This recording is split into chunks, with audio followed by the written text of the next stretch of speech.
His Excellency, the President of Kenya,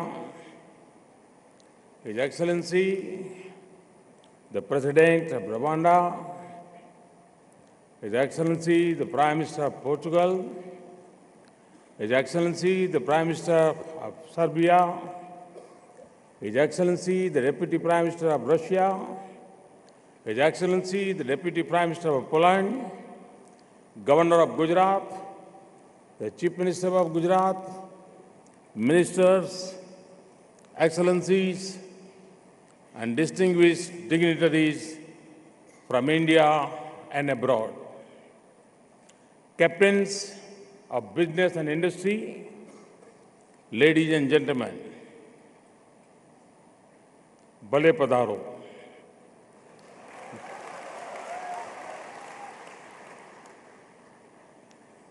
I welcome you all to the vibrant Gujarat Summit. I also wish you a very happy, prosperous, and successful New Year. I fondly recall the modest launch of this event in 2003. Since then, it has been a very successful journey. I express my gratitude to the partner countries and organizations, our list, which includes Japan, Canada, USA, UK, Netherlands, Australia, Denmark, France, Poland, Sweden, Singapore, and UAE. I particularly thank the initial partner countries of the vibrant Gujarat event, Japan and Canada. Many other prestigious global organizations and networks are also partners of this event. I thank you all of this partnership. Your presence is a source of motivation for business leaders as well as young entrepreneurs gathered here. Without your support, this event could not have seen 8 biennial chapters, each better and bigger than the earlier one. The last 3 events have been particularly big.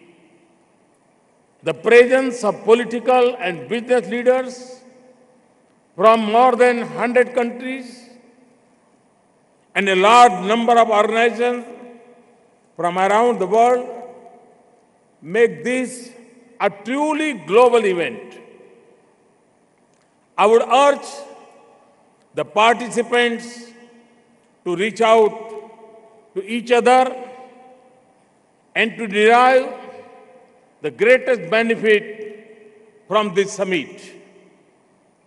You should also visit the trade show and the exhibition where hundreds of companies have showcased their products and processes. Gujarat, the land of Mahatma Gandhi and Sardar Vallabhbhai Patel, also represents the business spirit of India. Through the ages, it had led in commerce and enterprise. Centuries ago, its people went across the 7 seas in search of opportunities. Even today, this state boasts of being the origin of the highest number of our people living and working abroad. And wherever they have gone, they have created a mini Gujarat. We proudly say, जहाँ जहाँ बसे एक गुजराती ત્યાં ત્યાં સદા કાળ Gujarat. In other words, wherever a Gujarati resides, there forever resides Gujarat. Gujarat is currently in the midst of the Kite Festival. May the kites inspire us all to fly high. Friends, as I have often said, India's strength lies in 3 Ds: demography, democracy, and demand. Our biggest strength is the depth of our democracy. Some people say that democracy cannot deliver effective and fast-track governance. But we have seen in the last 2.5 years that it is possible to deliver quick results in a democratic setup as well. Over the last 2.5 years, we have also evolved a culture of healthy competition among states. States are being rated on parameters of good governance. The World Bank is helping us in this process. Coming to demography, ours is a nation of a vibrant youth. The disciplined, dedicated, and talented youth of India offers a globally unmatched workforce. We are the second largest English-speaking country. Our youth are not merely looking for jobs. They have begun taking risks and often prefer to become entrepreneurs. On the demand front, our rising middle class offers a huge domestic market. The seas that surround the Indian peninsula connect us to some of the world's biggest markets, including Africa, the Middle East, and Europe. Nature has been kind to us. Our 3 crop seasons enable us to grow food, vegetables, and fruits in abundance. The diversity in flora and fauna is unparalleled. The richness of our culture and its living symbols is unique. Our institutions and scholars are recognized the world over. India is now an emerging R&D hub. We produce the world's second largest number of scientists and engineers. Our entertainment industry is making waves worldwide. All this helps ensure a good quality of life at relatively low cost. Friends, our government was elected first and foremost on the promise to provide clean governance and end the prevailing regime of corruption and nepotism.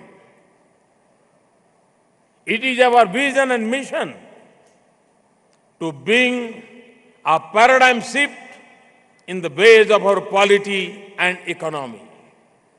We have taken a series of decisions and steps in this direction. To give you some examples, we are bringing a shift from relation-based governance to system-based governance, from discretionary administration to policy-based administration, from random interference to technological intervention, from favoritism to level playing field, from informal economy to formal economy. In doing this, digital technology has played a key role. I often said that e-governance is easy and effective governance. I also emphasize the need for policy-driven governance. Online processes help bring speed and openness in decision-making. Towards this end, we are working to adopt and absorb newer technologies to bring about transparency and the end discretion. Believe me, we are on the threshold of becoming the world's most digitized economy. Most of you wanted this change in India. I'm proud to say that it is happening before you. You can see this. Over the last 2.5 years, we have worked relentlessly to realize India's potential and to set right the economy. The results have been encouraging. There has been substantial improvement in key microeconomic indicators like GDP growth, inflation, fiscal deficit, current account deficit, as well as foreign investments. India has become the fastest growing major economy in the world. Despite the global slowdown, we have registered excellent growth. Today, India is a bright spot in the global economy. We are seen as the engine of global growth. World Bank, IMF, and other institutions have projected even better growth in the coming days. In 2014-15, India contributed 12.5% of global growth. Its contribution to global growth is 68% higher than its share of the world economy.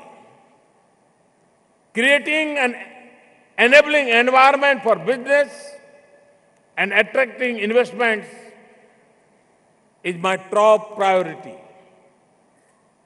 We have to do this in order to create opportunities for our youth. With that spirit, we are moving towards implementation of some historic initiatives. This includes the Goods and Service Tax, GST, the Insolvency and Bankruptcy Code, the National Company Law Tribunal, a new arbitration framework, and a new IPR regime are all in place. New commercial courts have also been set up. These are just a few examples of the direction in which we are going. My government is strongly committed to continue the reform of the Indian economy. Friends, we have placed the highest emphasis on ease of doing business.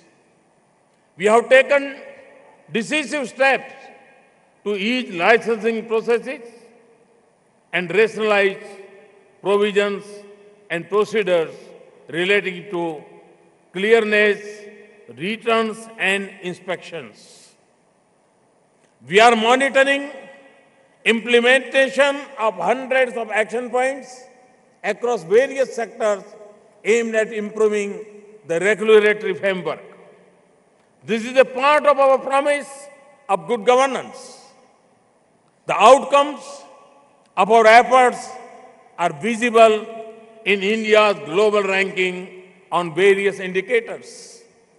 A number of global reports and assessments over the last 2 years have shown that India has improved its policies, practices, and enhanced its economic profile.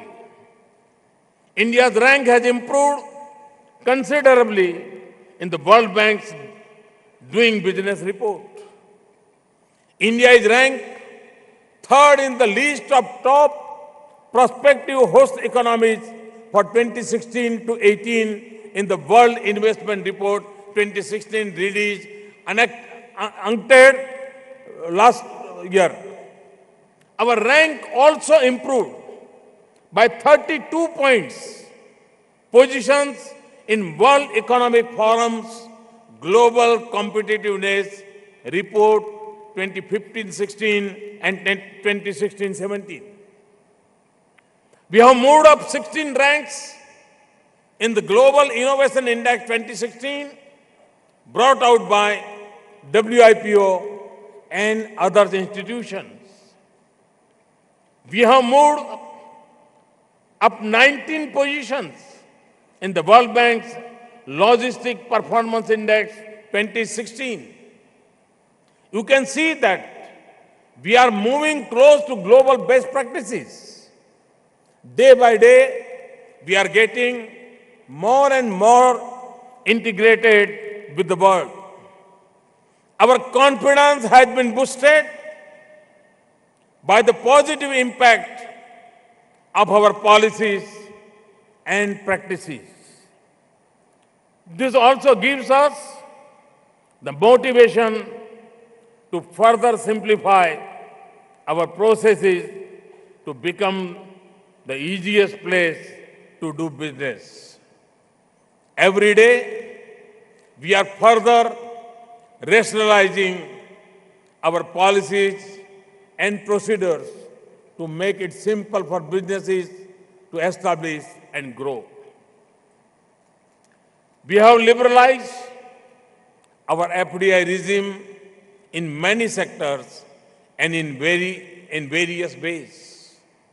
India is today among the most open economies. This change in environment has been recognized by both domestic and foreign investors. An encouraging startup ecosystem is now taking shape in our country. This unleashing of the youth power is heartening. The total FDI inflows in the last 2.5 years have touched US $130 billion. The FDI equity inflow in the last 2 financial years was 60% higher as compared to previous 2 financial years. In fact, the total FDI inflows received during the last years have been the highest ever. The numbers of countries from where FDI is coming and the sectors in which they are being rooted have also diversified in the last 2 years. India is now the leading recipient of capital investment in the Asia Pacific. It also continues to be among the top 10 countries globally in terms of FDI inflows. But the story does not end here. India had left every other country behind in terms of providing return on investment.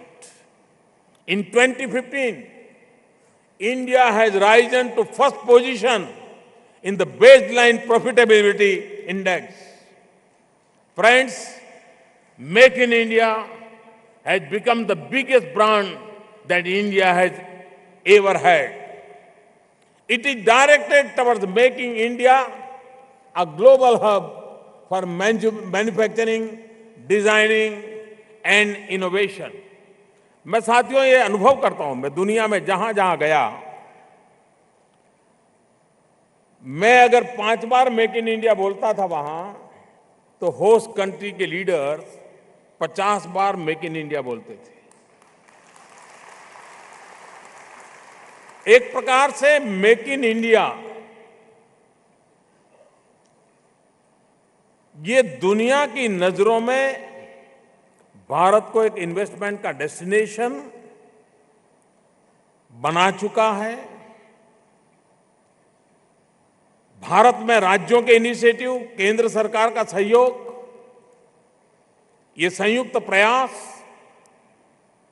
Make in India के लिए बहुत सारे द्वार खोल चुका है. इस opportunity का लाभ हिंदुस्तान के राज्यों के बीच में कंपटीशन पैदा हो, हेल्दी कंपटीशन हो, और वो भी गुड गवर्नेंस एंड इकोसिस्टम के आधार पर हो. कंपटीशन पहले भी हुआ करती थी. 15 साल पहले एक राज्य दूसरे से ज्यादा चीजें दे देता था, दूसरा तीसरे से ज्यादा देता था, देने की स्पर्धा होती थी, आखिर कोई नहीं आता था. लेकिन जहां जहां गुड गवर्नेंस को बल दिया गया, जहां जहां प्रॉपर इकोसिस्टम पैदा किया गया, जहां जहां रेगुलेशंस को ठीक किया गया, जहां जहां बिजनेस एनवायरनमेंट को फ्रेंडली बनाया गया, वहां पर अधिक मात्रा में दुनिया के बाहर के लोग भी आने लगे. और इसलिए मेक इन इंडिया या दुनिया में कहीं पर भी समझाना पड़े ऐसी स्थिति नहीं है. और मैं गुजरात सरकार को अभिनंदन करता हूं, उन्होंने अपनी प्रोग्रेसिव नीतियों के आधार पर गुड गवर्नेंस को बल देते हुए फॉरेन डायरेक्ट इन्वेस्टमेंट को अट्रैक्ट करने में बहुत ही अग्रिमता सिद्ध की है. गुजरात सरकार की पूरी टीम को इसके लिए मैं बहुत बहुत बधाई देता हूं. Make in India has celebrated its second anniversary recently. I am delighted to share that we have become the 6th largest manufacturing country in the world, up from 9th largest previously. Our gross value added in manufacturing has recorded a growth of 9% in 2015-16. This is much higher than the 5 to 6% growth in the previous 3 years. All this is helping us expand the job market and raise the purchasing power of our people, particularly middle class. But the real potential is even higher. To give you a few examples, India's food processing industry is expected to increase almost 5-fold in the next 10 years. No one can imagine. Similarly, India's low vehicle penetration makes it one of the world's most attractive auto market. At the government level, we have to ensure that our growth process is inclusive and embraces both rural and urban communities. क्योंकि भारत ऐसा देश है, हम गांव और शहर के बीच संतुलित विकास के पक्ष में हैं. हमारी नीतियों का लाभ गांव और शहर दोनों को समान रूप से मिलना चाहिए. और इसलिए हमारी योजना की प्रायोरिटी में भी गांव को भी उतना ही महत्व मिले. हर विकास की यात्रा का अंतिम बेनिफिट गांव गरीब किसान तक पहुंचे, ये हमारा प्रायोरिटी का रहने के कारण सारी नीतियों के केंद्र में उन बातों को हमने बल दिया है. We are committed to an India with better job opportunities, better income, better purchasing power, better quality of life, and better living standards. Friends, our development needs are huge. Our development agenda is ambitious. For instance, we want to provide a roof over every head. हर गरीब को घर होना चाहिए, अपना घर होना चाहिए और 2022 तक होना चाहिए। ये सपना लेकर के हम चल रहे हैं। We want to provide jobs to every hand. 800 million 35 से कम एज ग्रुप के इंडियंस, जो एक प्रकार से युवा भारत है। 800 मिलियन यूथ जिनकी उम्र 35 से कम है। इन हाथ में हुनर हो, काम का अवसर हो, तो नया हिंदुस्तान हमारी आंखों के सामने बना करके खड़ा कर देंगे।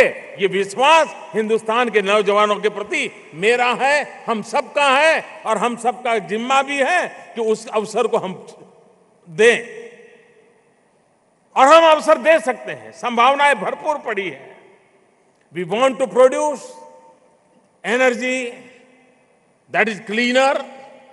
We want to build roads and railways faster. We want mineral exploration become greener. We want to build urban amenities that are sturdier. We want to see our quality of life getting better and better. We are taking a leap toward next generation infrastructure in both core and social sectors in both rural and urban areas. This includes freight corridors, industrial corridors, high-speed and metro rail projects, logistic parks, smart cities, coastal zones, regional airports, water, sanitation, and energy initiatives. Our per capita electricity consumption must rise. Even as we do so, we are committed to promoting renewable energy. We are keen to promote tourism in a big way, and this needs tourism infrastructure. जब मैं renewable energy की बात करता हूं, 175 gigawatt. एक जमाना था हम मेगावाट की चर्चा करते भी डरते थे। आज देश गीगावाट के सपने देख रहा है। ये बहुत बड़ा बदलाव है। 175 गीगावाट रिन्यूएबल एनर्जी मिक्स, जिसमें सोलार हो, विंड हो, न्यूक्लियर हो, और दुनिया जो ग्लोबल वार्मिंग से परेशान है, उस विश्व को बचाने का सपना हमने भी देखा है। और हम भी 175 गीगावाट के कंट्रीब्यूशन से विश्व को ग्लोबल वार्मिंग से बचाने के उस संकल्प को पूरा करने में हिंदुस्तान अपनी नंबर 1 की भूमिका अदा करने के लिए कृत संकल्प होकर के आगे बढ़ रहा है। तब मैं पूरे विश्व को निमंत्रण देता हूं, आइए 175 गीगावाट रिन्यूएबल एनर्जी के क्षेत्र में इन्वेस्टमेंट के लिए स्काई द लिमिट, और हमारी पॉलिसीज आर वेरी प्रोग्रेसिव। और मुझे विश्वास है कि मानवता का भी ये काम है, जीवन की तरफ देखने का दृष्टिकोण बदलने का अवसर है। हमने 2 शताब्दी एक्सप्लॉइटेशन ऑफ नेचर के अंदर खपा दी है। अब हमारा दायित्व है कि आने वाली शताब्दियों को एक्सप्लॉइटेशन ऑफ नेचर के हमारे सोच में से बाहर ला करके हमारी नेचर को स्ट्रेंथन करने के बेसिक चीजों को लेकर के चलना इसका अवसर है। और उस बात को लेकर के हम चलेंगे तो हम अवश्य ही विश्व में एक बड़े परिवर्तन की संभावनाओं में बहुत बड़ी अहम भूमिका अदा कर सकते हैं। The target for construction of roads and laying of railways have been increased manifold. India is going to emerge as one of the world's largest construction markets as it adds millions of homes. All this offers unprecedented opportunities for the investor community. Most of you can work with US in a number of areas, which includes from hardware to software, from soft skills to scientific temper, from defense system to cyber security, from medicine to tourism. I dare say that India alone offers the opportunities that could rival those of an entire continent. It offers today the possibilities of a full century, and we want to do all this in a calendar, greener and sustainable way. We are committed to protect the environment and uphold our responsibility towards nature. Ultimately, this is what India has stood for since ages. Welcome to India, the land of tradition and tranquility, the land of empathy and excitement, the land of experiment and enterprise, the land of openings and opportunities. Once again, I welcome you all and invite you to be part of India of today and India of tomorrow. I assure you that I will be available to hold your hands whenever required. Thank you. ગુજરાતના ભાઈઓ આવજો.